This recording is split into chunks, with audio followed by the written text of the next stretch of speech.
guess I can do the introductions. Let me know if I'm in frame, Robert. You're in frame. Okay. All right, folks, in the outside world, we're here at Social Media Week, Los Angeles.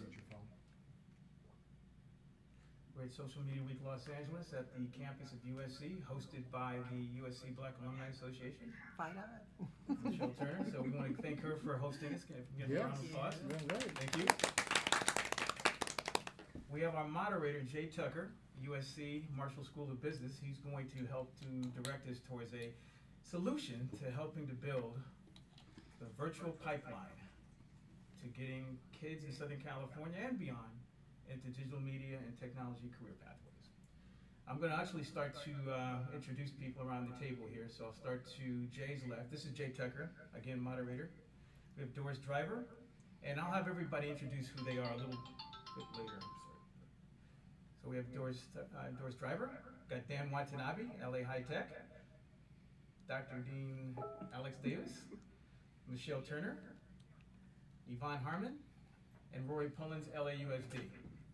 And these are the people who are going to help us figure out how we can get all of our initiatives, all of our programs into one bundle so that we can get better at making sure these opportunities are available for all the parents and teachers who are out there trying to get a competitive advantage. So without further ado, I want Jay to be able to kind of get us started with introducing students from JFK High School in Granada Hills in Arts Magna. Well, we should probably jump right in. If the students are online, perhaps they have a couple of questions. But let's start by letting them introduce themselves. Students, I think I can see you over my shoulder. Do you want to tell us who you are? Hi, I'm Marina. I'm Juliet Tucker. And I'm Aaron Sloss. I'm a teacher at the filmmaking pathway at your architecture, design, film, and magnet. Okay. Can you say that one more time? Yeah, I'm Aaron Sloss, and I'm the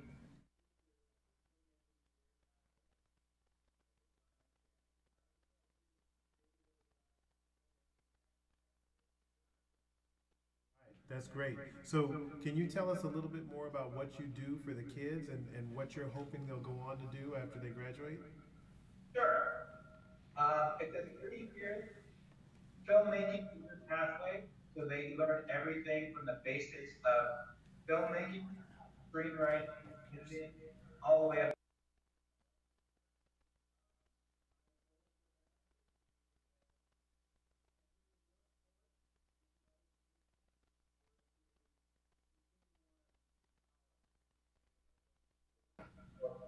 Just be prepared. Really. That's wonderful. So there's a couple of people at this table that I'm sure might have some questions for you. Probably starting with Dan Watanabe. Yes, hi, how are you? I was actually a graduate of film school 30-something years ago. So yes, I've been around for a while. I worked with the company that is now known as Fremantle Media. You might recognize them from having done American Idol, America's Got Talent, and all of that. I was with them during the era when they did Baywatch and Price is Right and Family Feud. So I'm here to help advocate for you how to get into the entertainment industry, because one of the big truths is that it takes too long, then it happens too fast. And the other challenge that we're always faced with is that it looks like there's not enough minority outreach. Well, if this fat kid from Tokyo could get to be a vice president of that multinational corporation, all of you have no excuse. You will be able to do it too. So, under my grant, as a help for all of you, is that we have a group of professional experts who can come and guest lecture, provide mentorships, and actually help your instructor with curriculum development and all of that. So we can do panels, we can do workforce development, we can help out. So that's what we're here for. In fact, our technician right now is Robert Reber, who was my student at one point, and now he teaches the teachers because he knows technology better than most of the regular instructors. So if you have any direct career questions, feel free to ask. All right, and we'll also take a moment to talk a little bit about the job landscape. Yvonne is here from AT&T. Do you have any questions or comments for this crew? A couple comments in terms of how you prepare. So, because one of the things that people always ask is, how do you get into television? And when I worked at Verizon for Terry Denson, his answer to that was always, I don't know. Because everyone comes at it through a different path. Everyone that I work with has an entirely different story about how they got there. But the one thing that is uniform throughout all of their stories is that they worked really hard at what they were doing at the time. And so regardless of where you're trying to go, never forget where you are. Because to get where you want to go, you have to do well where you are. So I'll tell you how I ended up in television, because it's really that random. So I was working at Verizon. I had graduated from law school. I was a contractor for Verizon. I'd been doing that for 2 years in their media department. They had to let me go because of union rules. I was a week from being unemployed. I went one floor upstairs from where I was working at Verizon to the floor that Terry Denson's content team worked on to heat up my breakfast in the microwave. Wow. He walked by. I had on my Seton Hall University Law School sweatshirt. He turned around, he came back, he asked me, "Do you go to law school?" And I said, "Yes." And he said, "Tell me about yourself." So I told him I had a law degree, I had an MBA, that I was just about to get fired and all of that. And he was like, "Wait here."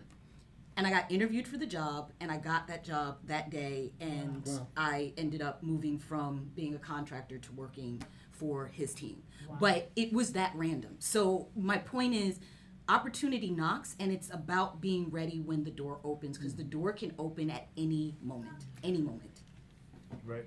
But the key is that you were in the building first. Right. So one of the things we need for these young people is to try to talk to them about how to actually get in the building in the first place. Right. Right.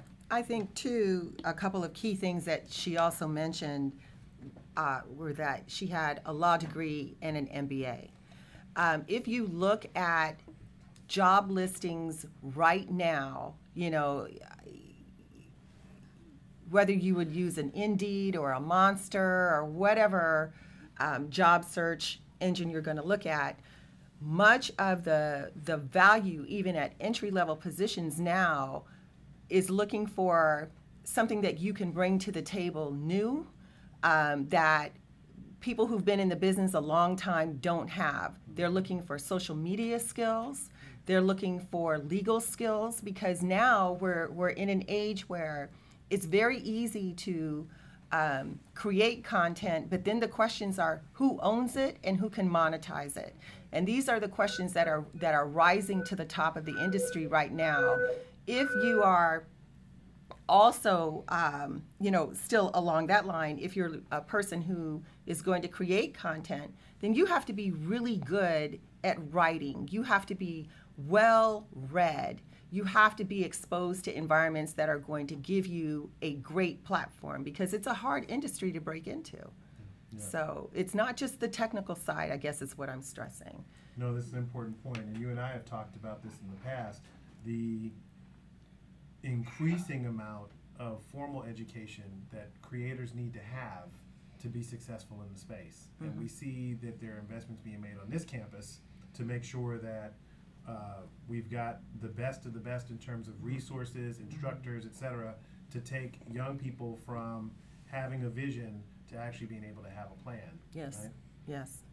So I hate to mention it, but one of the best skills that you can have is be a good keyboardist.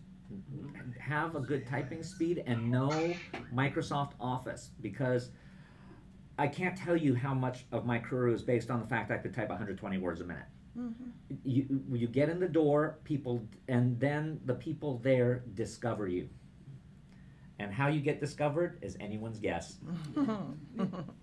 Yeah, and the other thing, I want to echo what Dan just said. The other thing is that employers are looking for a workforce that's proactive and that can navigate their way around the workspace instead of waiting for a formula to be handed to them. Mm-hmm. So build the relationships with your faculty, with your administrators, go to the career center, make sure you are able to get internships, if you're at the age where you can go out into and learn the space, you have to learn the space and know the culture, you know, of the industry, of the employer sites that you may go visit, or guest speakers that may come into your classroom. You have to understand what that space is like, because if they have an opportunity to interview and hire someone who understands the space that they're working in, as opposed to someone who's never had a practical experience in that space, they're going to hire that person that's familiar with that space. And so if you have the opportunity to do work-based learning, to attend campus events at the college level, you need to make the sacrifice. You may have to sacrifice some social activity to just stay focused on your goal. And as Yvonne mentioned, you have to make sure you're prepared. You never know when you're being interviewed. My last 2 jobs, I was recruited. I had no idea that having a casual conversation was an interview. And so you never know when you're talking to an employer or an industry rep, they may be interviewing you. They want to know the real person. They don't want to know the person on the resume. They want to know who you are as a person and what your character is like. Foundational skills, you know, are you able to get along with people in the workplace? Do you respect others in the workplace? Some of the things are not necessarily taught in the classroom. So get as much practical experience you can with the career path that you've chosen. Well, go ahead. And one thing, and it kind of goes with what people are saying, is be flexible. You may want to do X, but you might not be able to do X. Don't be afraid to do Y, because Y might get you back to X.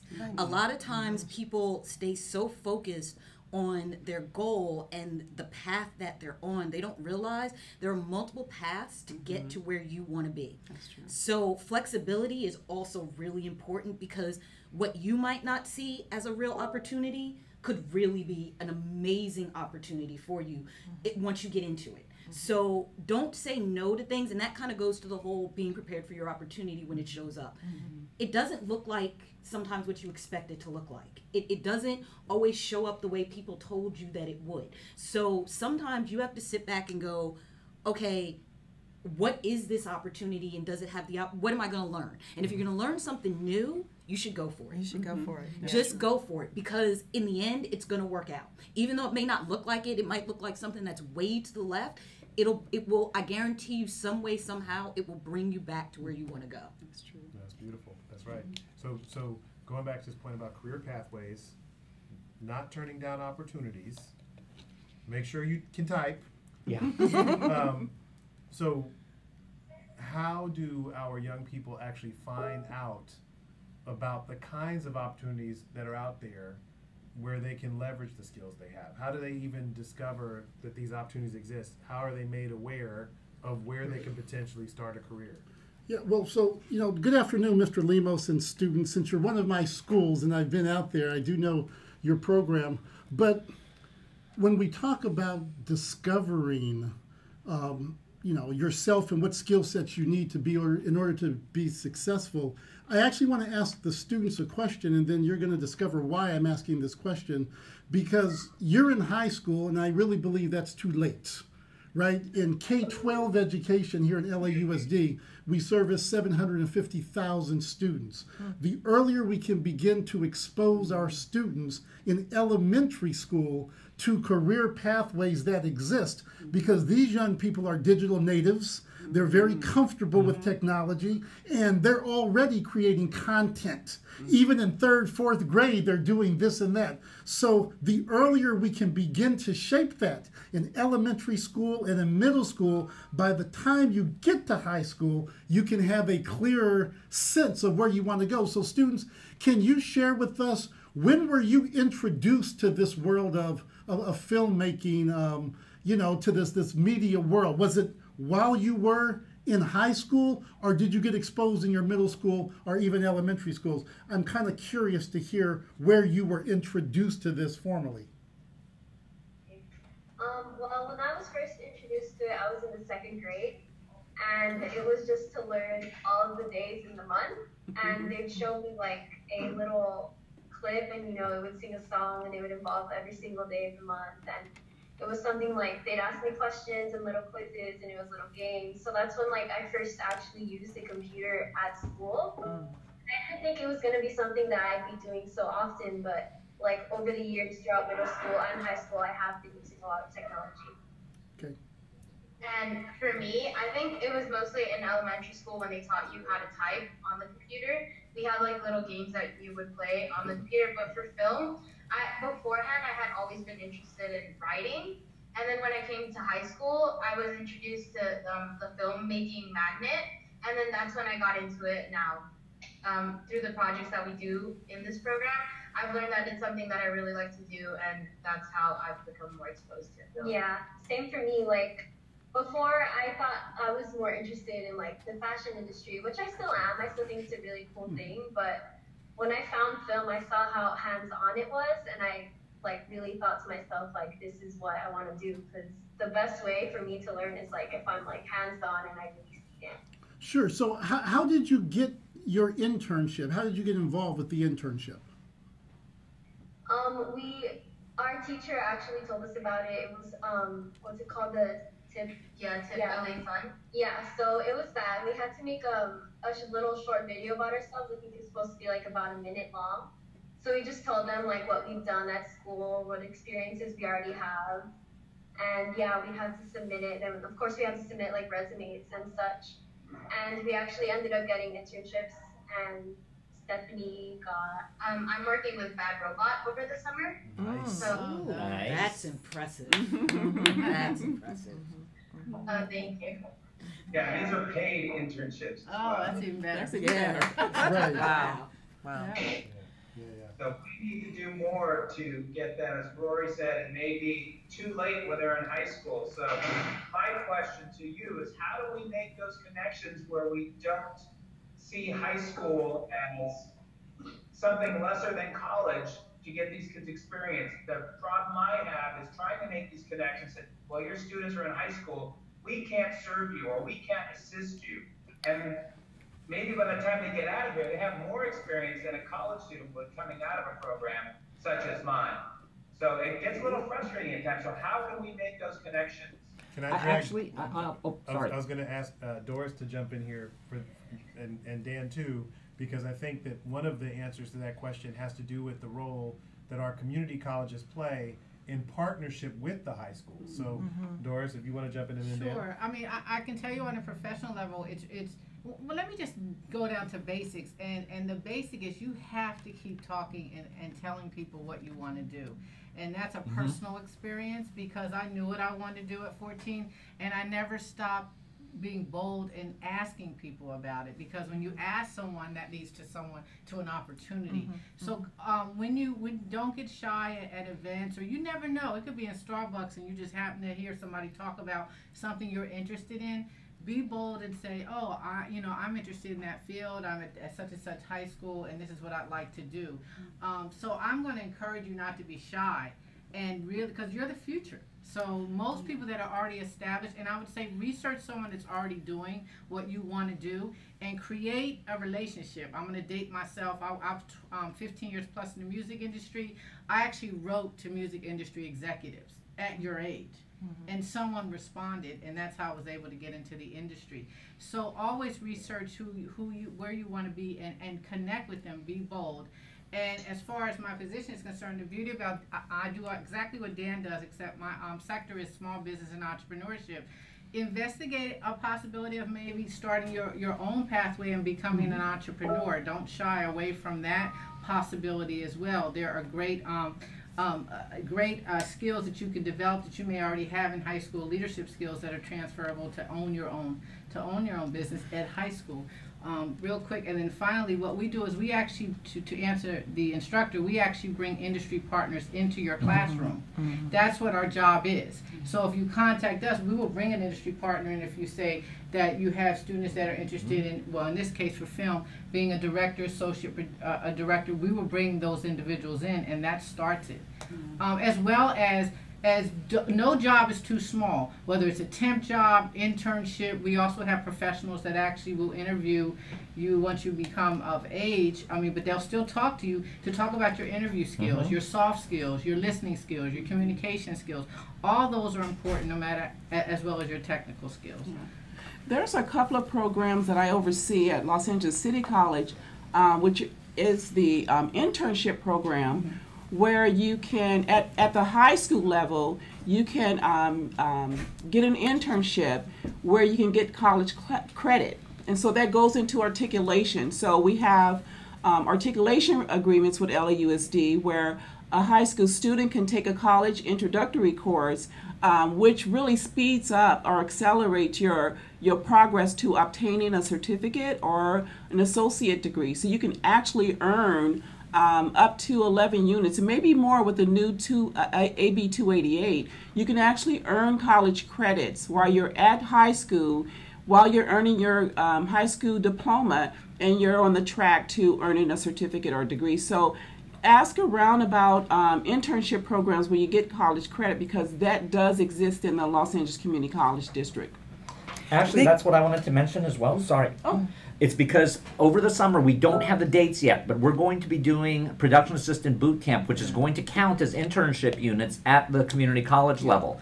And what that will be is it will be a 60-hour intensive course where you'll be taken through all of the things that are necessary to be an assistant, whether it be in the front office, on the set, in post-production, in distribution, in marketing. So we're going to cover the entire gamut from top to bottom and have people who are experts come in and do actual physical projects so that it counts for that internship, mentorship, job, workplace development, and all of that. And some of them are transferable to CSUs and UCs. Yes. Yeah.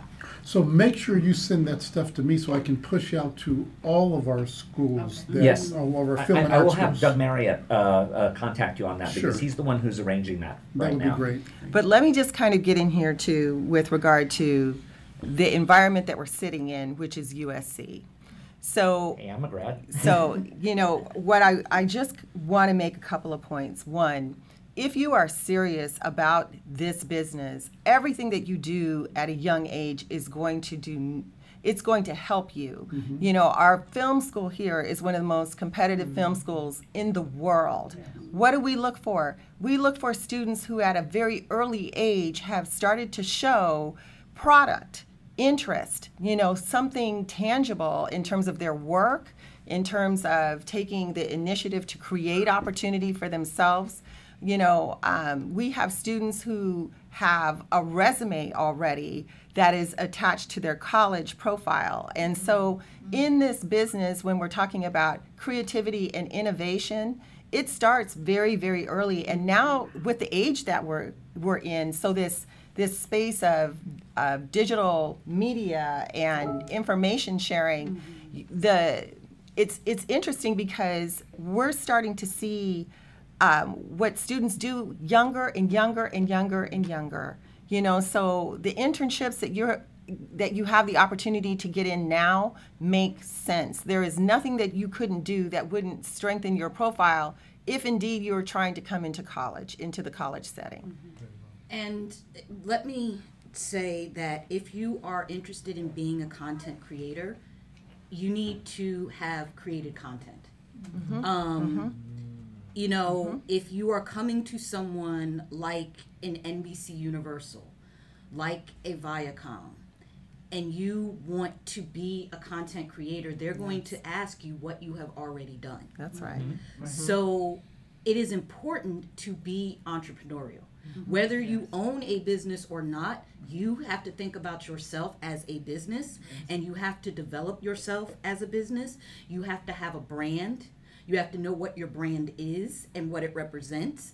And that all has to be finely tuned when you get to the door, because the person who's hiring you doesn't have time to do that for you. Right. You have to know who you are and what you're bringing to the table when you walk in the door. So, and you only get there by creating your content. So you guys were saying that, you know, you've done these short videos and you've already done minute stuff. You need to do more of that. And it doesn't need to be assignments. If you like something kind of cool, like why not make like a little 15-minute reality show about your block? And you do 5 episodes of that. That's your content. But you want to do something that shows that you can do this job. Because that's what people will be looking for from you. And the other thing that is important to understand, that I'll just drop and let go, is as minorities, your bar is always higher. Always. And you can't get frustrated about it. You can't get upset about it. You have to very early on accept it and work towards it. Like it will be self-defeating if you get wrapped up in it. So and the only reason I'm saying that is because you may find that what you created was, you know, let's say B level, but yours didn't get accepted and somebody else's who was maybe a little bit worse than yours in quality did. Sometimes that's what's going to happen based on, you know, who you are and what you're representing and all that. Can't get frustrated. You kind of just got to keep plugging away at it and work through that. And that's where having the direct experiences that internships provide and that connections with institutions of higher learning and corporations and so on can provide will help you with. Now, one of the things we haven't touched on is the connection that we can make as folks who are a little bit more seasoning and a little bit more experience with young people in their roles. Can you guys talk a little bit about the ways in which young people can plug into finding a mentor or somebody else who can advise them in and around the organizations that you work in and with? Even here at USC, our students of color need mentorship because in industries where we haven't really been, the way that we accelerate our connections and our learning is through people that help us do it quicker so we can be faster and more agile and frankly more confident to walk into opportunities that normally we would just be kind of quiet about, you know, for cultural reasons or just because we're, you know, one of few. So a lot of what we're talking about here at this table means that you've got to break out of that shell and a mentor can help you do that. How do you find a mentor? There's 2 ways that you can do it. You can do it informally or formally. Informally means when you see a speaker who comes to your school, let's say, or you're in an environment that you take yourself into and you're interested in what they're saying, then after that presentation is over, you walk up to them, you introduce yourself, you trade email information, you take the initiative to tell him, I'm interested in what you just said. It excites me. I hope that we can talk further. And frankly, you got your connection in the door because adults are always very intrigued by that young person who has enough courage to come up and take the initiative to talk to them. And any adult worth their salt is going to make time to talk to you, help you, teach them what we know. The formal way is in an environment like SC, we have a mentoring program here. We offer it to all of our students, but do all of our students take that opportunity? No. But the ones that do graduate. So we have spent an immense amount of time on how these experts should be helping you in our formal system. But there are plenty of ways, you know, to insist on mentorship, and you should be doing that. People that you're meeting in these internships, find 1 or 2 that you can establish these relationships and even ask 1 or 2 of them to be your mentor. And they will stay with you throughout your entire matriculation, probably lifelong. So I would absolutely encourage you to do that. And if you have someone that you're interested in mentoring you, I would advise you to have growth goals. How do you want to expand your skills? Is it leadership? You know, make sure you have growth goals that you want to achieve. I had a really awesome mentor. His name is John H. Johnson. He's no longer here. And for 20 years, I was under his tutelage. And he really prepared me for corporate America. Had I not had his impact on my life, I probably wouldn't be a dean in academic affairs, an instructional dean, which is not common for African American women in the Los Angeles Community College District. And so, but then also look at your peers. You may have a peer that you admire that can also help you achieve some of your goals as well. Other students beget other students, and peer-to-peer mentoring is really something that you can't discount, because you keep each other accountable in a way that your parents can keep you accountable, your teacher can keep you accountable. When you have that bond with someone that's your age and at your school, but you got to watch people, you got to observe, making sure that they are going down a path that you want to go down.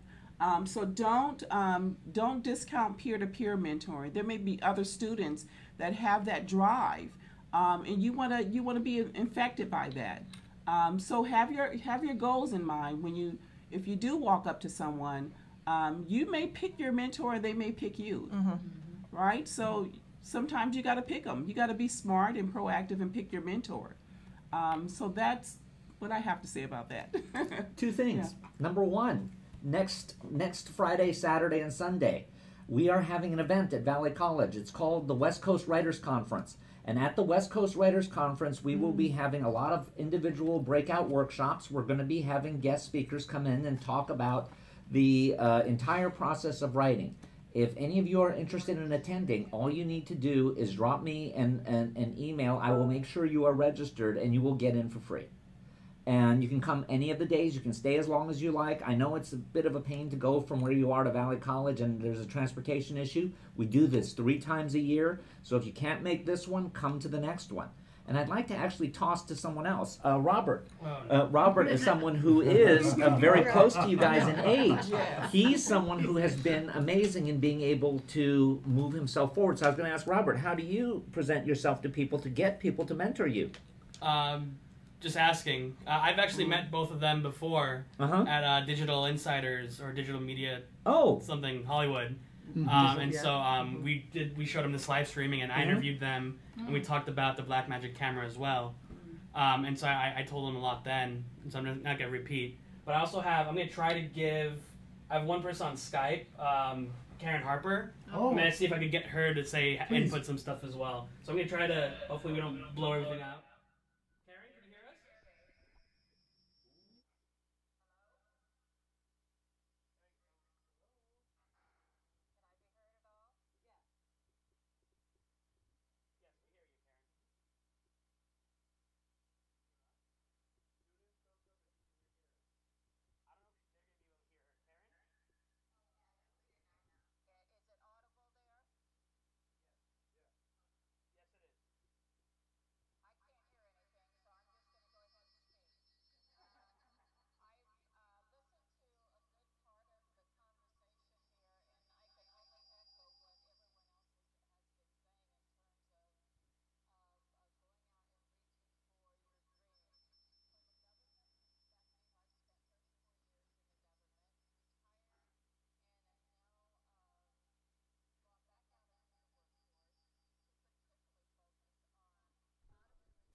even kind of what we used to call B-roll, so you need establishment shots and stuff like that that will end up in other people's projects. You need somebody who can set up and run video for stuff like what we're doing right now, right? All of those are opportunities that can potentially be extremely meaningful, very rewarding, and in many cases extremely lucrative.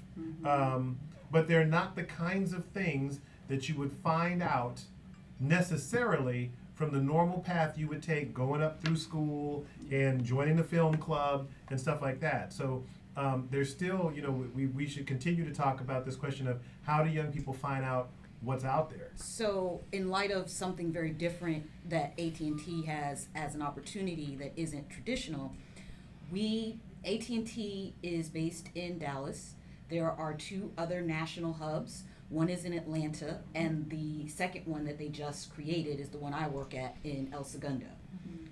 And when there is a company-wide sort of meeting, then there are people who have to work the cameras.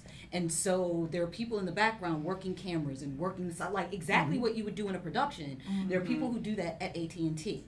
And I can tell you when, you know, my bosses and stuff need stuff done, if you got a telepresence, they don't know what they're doing. They're picking up a phone, they're calling the video people, and the video people are coming in and setting all of that up. And that wouldn't be a path you would think about, but that's actually a huge path in AT&T because we are so diverse, because we are so wide flung. To bring everybody together requires a department that does this and does it. And because AT&T is international, there are people that do this in foreign countries for AT&T. Because again, we are wide flung, and when you have to have everybody on the phone, somebody has to coordinate that. And it's not the executives in the room. Can I actually toss a challenge to one of you? Which of you wants to be a writer? Any of you?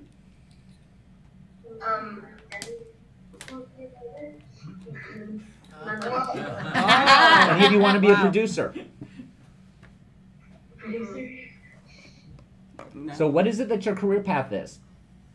What is it that you would like to do? No, you know, practical considerations completely not there. What is it that one of you would like to do?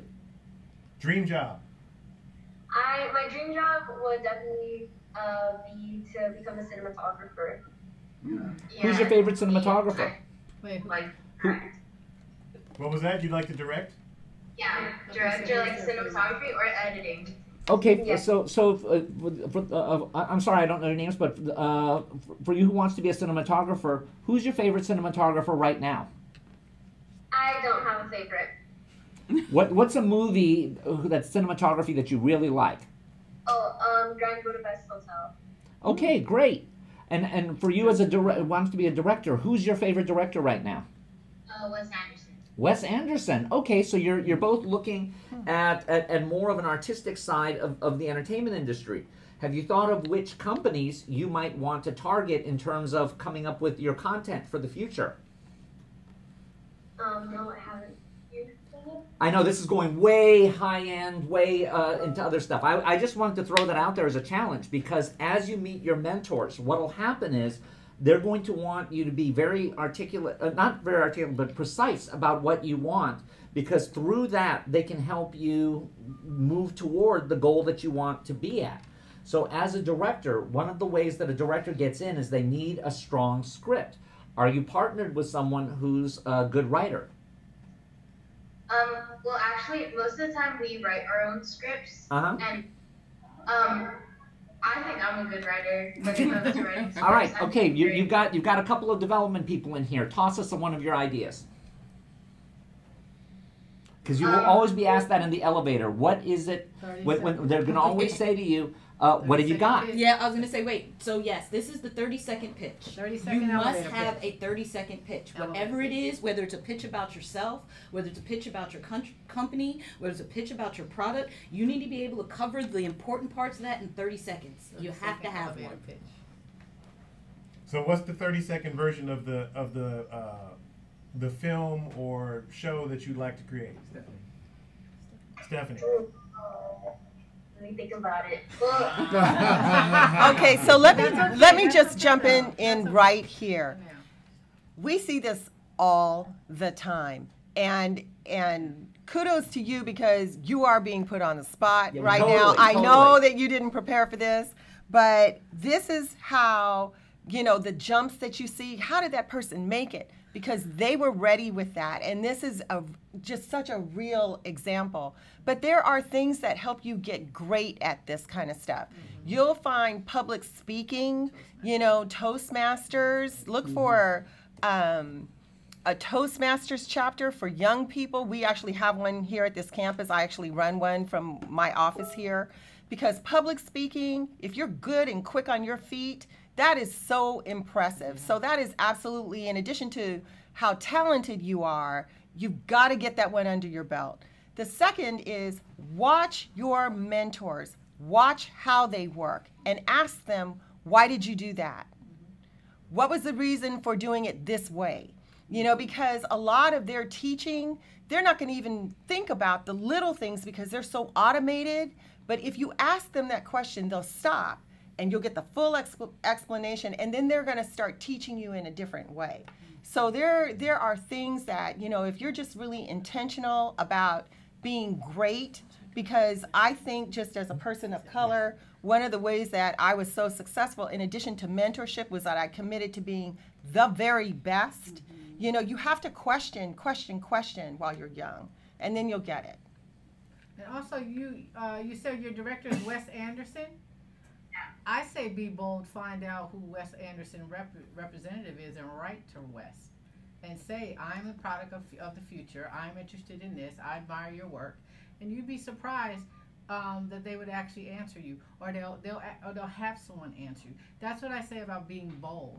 You know, because you have power. You're representing the future, and everyone, including everyone in this room, we all love to talk about ourselves. So you can ask them, how did you become this director? What path you took? What's your story? People love to hear young people ask those questions, so we can help and tell you how we attained our goals as well. So don't be afraid to ask. And the more that you develop your network, the better off you are. And you would be surprised about the backgrounds of the individuals that you really least expect have actually done something in the industry. I grew up not realizing that my first cousin started a casting agency here in Los Angeles, and it grew to be the second largest African-American owned casting agency in Hollywood, and that was my first cousin. And I'm like, oh my gosh. And I actually was just talking to my dad, and he said, you ever talk to your cousin Jackie Brown? And I said, no. She goes, she does the stuff that you want to go into. And so you never know. Even in my position now, young people don't even realize that, you know, I was one of the staff writers for the TV show A Different World and for Stand and Deliver, and I started out as a sound engineer for the Isley Brothers and the group Heatwave and Natalie Cole. They don't know. They don't know. They don't know that because they see me in the position I'm in now. But unless you are courageous and have the conversations with people, then you discover, oh my gosh, I didn't know that's how you entered this whole industry and work. So don't be afraid to ask those questions, to really build your network, and to be bold about it. Right, and just one little hack. You know, we've talked a lot about face-to-face, you know, trying to build a relationship. Understand your peers try to do a lot of stuff through SMS and texting. The more you can do face-to-face or live phone calls and so on, the more respect you'll get from older folks. Which brings me to my other point, which is, you know, there are these things at the end of TV shows and movies and video games called credits. Yep. So when asked, you know, well, who's your favorite cinematographer, or who's your favorite assistant director, or who's your, you know, wow, you really like that editing, you can go look at the credits, see who was on that team, and just work your way through the whole team. See who you can find, the names that you can find, see if you can actually figure out if there's an agency that represents the person, if they live in the neighborhood, if there's, you know, you can catch them dog walking, if they, you know, maybe their kids go to your school, do whatever you got to do, because once you make that in-person connection, whether that's over the phone or dropping off a resume or trying to meet somebody, bumping into them in person, once you've made that connection, you'll be surprised at how responsive grown folks will be to you. Can I just say one other thing? The other thing that we look for is for that young person who's going to put the time in and show up and work hard. There shouldn't be a job too small that you are not going to do. It may be that you feel like you're doing the smallest of things and not learning anything, but that mentor or that person is watching you as much as you are watching them. And it's that person that really wants to put that time in, work hard, stay late, and even if you can't stay late, try to do as much as you can with the time that you have, because no one wants to mentor a lazy young person. When a mentor is involved with you, they are lending you their reputation, their name, and everything that they know that they can give you. So, because you don't have those things, the best thing that you've got is your curiosity and your energy, and, show those things by showing up. Yep. So let me just tag on to that. You're representing that mentor. Let's say, I was real quickly, because I wanted to be in the music industry, a student's father happened to be the president of Atlantic Records, but who knew I was in the same school. So once, he didn't give me a job, by the way. He gave me a free internship after college. The goal was to complete my college degree. But more importantly, every day when I got up to go to that free internship, because it wasn't paid, I knew I was representing him. So you're representing that mentor wherever you go. So that's a badge of honor if they take you on. And just remember that. And so you're absolutely right. Showing up on time, working hard, asking questions. I think that's so important, is to ask questions. And the other thing about when I said you have to be proactive, you may go into an internship for one thing, but there's ancillary benefits that come out that you don't expect. So this is a trial period that the employer gets with you, right? And so while you're there, if you've completed a project, volunteer for something else, right? Keep adding to your skill set. Try to, work across the organization if you can. But, the goal is to navigate your way through that organization so you can build relationships, and they will remember you. That's one of the reasons I was able to progress through Johnson Publishing Company as a young executive. I would just, when I'm done with something, I cross the finish line on something else. And so I was the go-to person. When something needed to be done, they knew they could entrust it in me, and that I would take the steps A through Z to get it done. And that way you really build your confidence. You really become a visionary. You know how to see yourself crossing the finish line. And at the end of the day, that's what it's about. You have to make an impact on that employer's vision and mission and help them advance those two things, so that economic impact has to happen at the end of the day. And that means they can stay competitive in that global market space. And you have to bring your skill set to make that happen.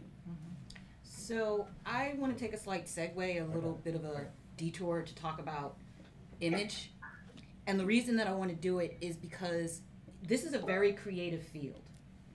And the people who come to it are very creative people. But I work in a corporate environment. And regardless of how creative you are, you still got to be corporate, because it's always AT&T. So I say that because a lot of times I see people come to the door not understanding where they are. Like, they understand their job, they understand what they're going to interview for, but they don't understand that AT&T is based in Texas. It is a Texas company. It has Texas conservative values. And if you want to be hired by them, you have to present that, regardless of what you're coming there for.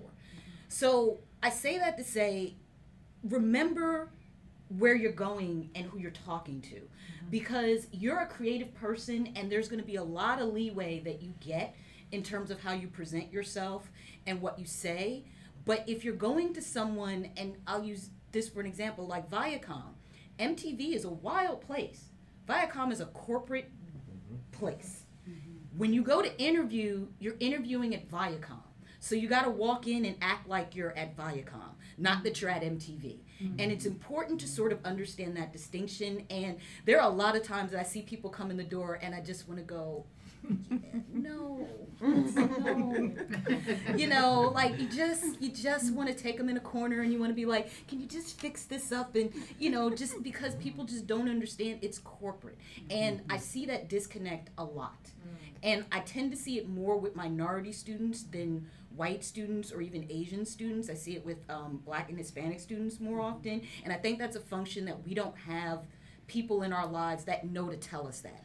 So Yvonne, I have a question. So how do you recommend that they do that without assimilating and integrating instead so that they don't lose who they are? You have to figure out, so I'll give you a couple of examples how I see people do it. With guys, it's accepting that, you know, they wear button-up shirts, but they might wear the jeans and the funky sneakers. But the button-up shirt is your professional. Every guy I work with, and I work in content and programming, every guy I work with keeps a blazer. In his cube, in his office, because if you get caught in that impromptu situation where you have to have one for a meeting, you need a jacket that you can just throw on. Doesn't matter if you have on the jeans, but you need the button up in the jacket. With women, you have a little bit more leeway, but what you have to always remember is how short the skirt is, how low the top goes. You know, spaghetti straps are usually not really acceptable no matter how easy it is. And what I suggest is take the time to look at how people around you are dressed. If you have an interview and you're going someplace, I actually, when I was first looking for a job out of college, I would make it a point to try and find people who either worked at that place or did something like that. And you have a better thing because you have the internet. So you can actually like maybe go on the internet and look up pictures. I didn't have the internet, so I actually had to do a little legwork and, you know, maybe open some books at a library. But do the research on appearance and image, because you'd be amazed at how many yeses turn into nos just based on the way you looked. That's right. Yeah. Absolutely. So one of the things that we keep coming back to is the value of you seeing, working with, connecting with other people. I just want to go around the table to ask you guys if you have opportunities for young folks to participate in some kind of event. Dan was talking about the Writers Workshop, but are there events, programs, conferences that you're hosting, sessions that you're doing where you think young people would really benefit from kind of showing up and participating and attending? We can start with Doris and just kind of go around the room. Well, once a year, we're doing a small business entrepreneurship symposium that we invited high schools, and we're looking to do it again this year. I also work closely with Dan on a lot of his events, and so I'll be a part of that boot camp as well as Dean Davis. We do a lot of functions at City College. And let me just tell you, look up your local community college, because we're always doing something. So we have a few actual boot camps, entrepreneur classes that Dean Davis said is free, that you can be a part of as well. Anything on the calendar that you want to mention? Not at this time. Okay. Okay, just as a reminder, we have the West Coast Writers Conference, which is next weekend, the 17th, 18th, and 19th. On the 17th, it's in the afternoon. On the 18th and 19th, it's from, I think, about 9:30 in the morning. We will be having the Production Assistant Boot Camp coming up in July and or August. So as soon as we have more details on that, I will let you know.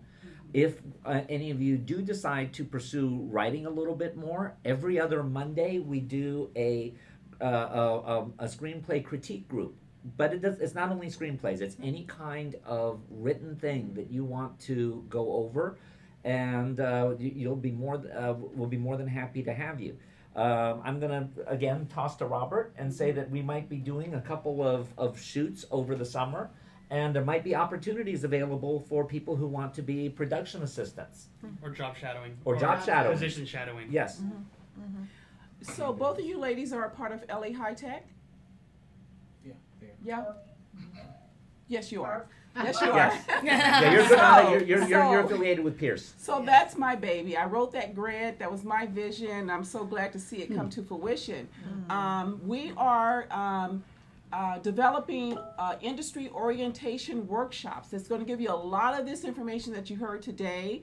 It's going to take place in the summer, and we're going to have industry partners to actually facilitate the workshops. And so you will be getting a calendar from your college partner. I believe it's Pierce College that's partnering with you. So you'll hear about those dates maybe within the next 2 weeks. So make sure when you hear about now write this down, it's the Institute for Integrated Academic and Career Pathways Industry Workshops. So when you hear about that, you want to participate because you're going to hear directly from folks like Creator Up. And Kevin, are you going to be a part of that? You're going to teach that as well? Yeah.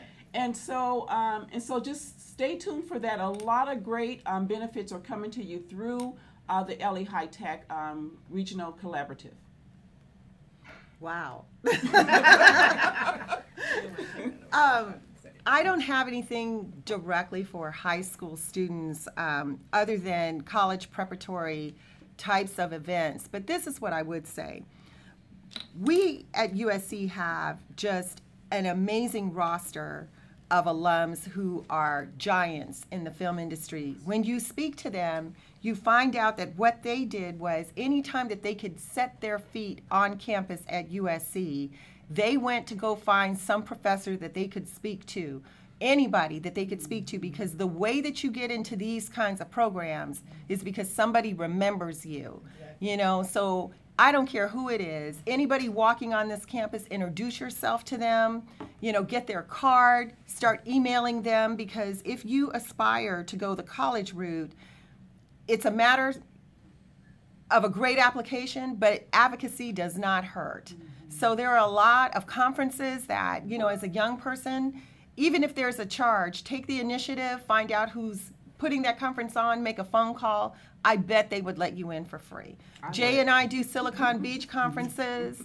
If we got a call from either one of you or any of you all, you could get to that conference. Yeah. So that's right. We charge you extra, but you could get there. You get there. Make sure you talk to Drew Casper if you go to USC. He was my mentor, and I'm still in contact with him 35 years after I graduated. So my suggestion would be two things in terms of opportunities. Corporate America is a very vast place. And they do a lot, though, in community outreach, almost every major corporation. Right. You should look for a couple things that people don't think about. Almost every Fortune 10 company, I believe, has a foundation. You know, AT&T has theirs. I know Coca-Cola has one. They have a foundation, and foundations are where you get scholarships. Yep. Absolutely. But they don't really advertise those scholarships. So you have to look for them, and pretty much every foundation from every corporate, you know, like Dell, like all these guys, they have scholarship money. But you're going to have to look for it. So keep in mind to look there for your scholarship money. The second thing, if you're looking for internships and opportunities, every company now has a chief diversity officer. Somebody who's in charge of the outreach programs. You want to find that department, and you want to talk to those people, because they're the ones that will hook you up with the internal people who can actually get something done for you. Like I said, corporate America is vast, so if you don't get hooked into the right person, you'd end up talking a long time to just the wrong person that can't really help you. So if you go through the chief diversity group, or through the diversity group, that group can at least put you in contact with the people who have the opportunities for you.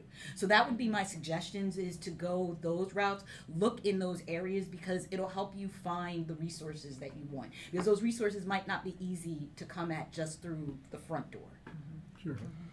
Well, you know, this school year in LAUSD is just about to come to a close next week, but we have some really exciting initiatives for next year.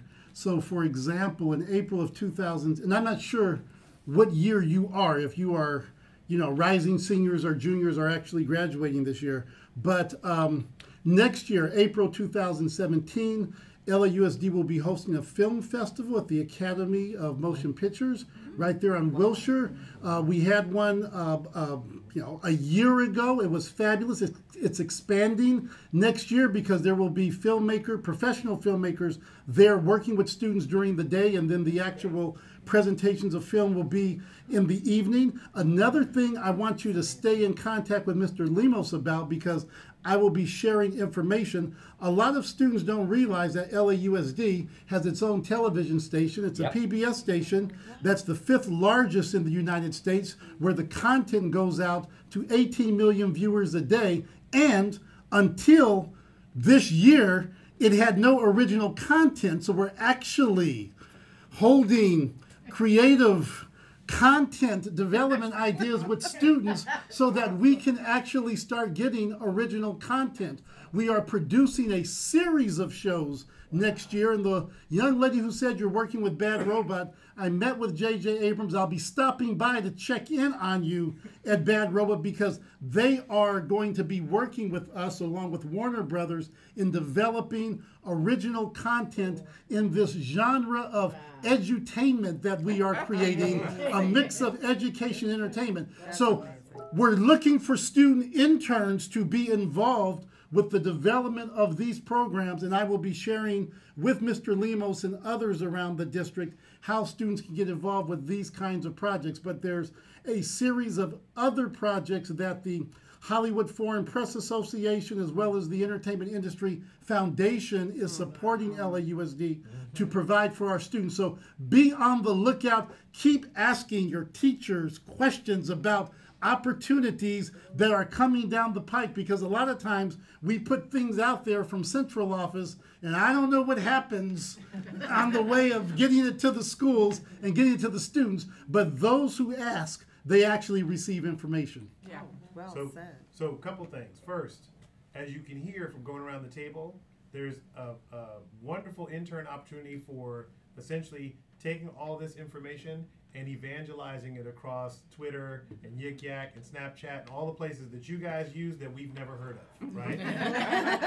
Second thing, in terms of calendar and just organizations you should have on the radar. So Dr. Turner mentioned that we do every year a Silicon Beach at USC event. The next one will be on October 14th. Yes. There may be a name change, but we focus on technology and media and entrepreneurship. So that's a thing that might actually be worth coming to USC for. There's a semi-annual conference called Digital Hollywood, which is now hosted at the Skirball Center. Digital Hollywood. Yeah, well, there'll be another one this fall, right? Great opportunity to meet more people. There is a Long Beach Independent Film Festival, I believe, which should be coming up in August, which is another, because they, in addition to screening the films, they'll be doing panels and workshops and all that other stuff. It'll be a great opportunity for you to kind of meet content creators and to connect with folks who are on the business and organizational side, and a host of other things that go on in kind of not necessarily just the city of Los Angeles, but across the greater Los Angeles area that you should be aware of. Make sure when you have those opportunities to circulate, particularly if it's over a weekend or something like that, that you take advantage of it. Because again, going back to our point about meeting people, you get to see folks dressed as they normally dressed, talking the way they normally talk, and you may have an opportunity to make a personal connection where otherwise you wouldn't have access to those people, right? Those conferences, festivals, etc., very different environment than a fan festival, right? So big difference between going to E3 versus going to Comic-Con. Big difference between going to the Independent Film Festival or to Digital Hollywood as opposed to a weekend screening of Rocky Horror, right? So take advantage of those things. Try to look at your calendar and see what's going on. All right? Anything else that we want to share with these young people? Well, I'd just like to say in closing, I'm really proud of these two young ladies. They have finals this week. I think one of them turned in their finals ahead of time. Wow. Great. Way to go. And they're emblematic of the kind of students who are hungry for mentors and for guidance into getting into a career that they choose. And they want to be the people who I think want to be leaders and leading their other peers as to how they can learn from falling forward and falling upwards. So again, thank everybody for taking time out from their lunches. Know everybody lunch here. And again, thank you again for everybody that is listening out there. This is #Digital Mentorship. And again, Social Media Week LA, signing out. Thank you. Fight on. Thank you. I just want to say this will be up on YouTube. I'll send you guys all the link.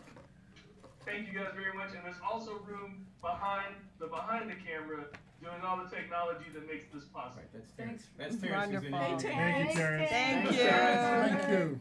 All right. Very good. All right.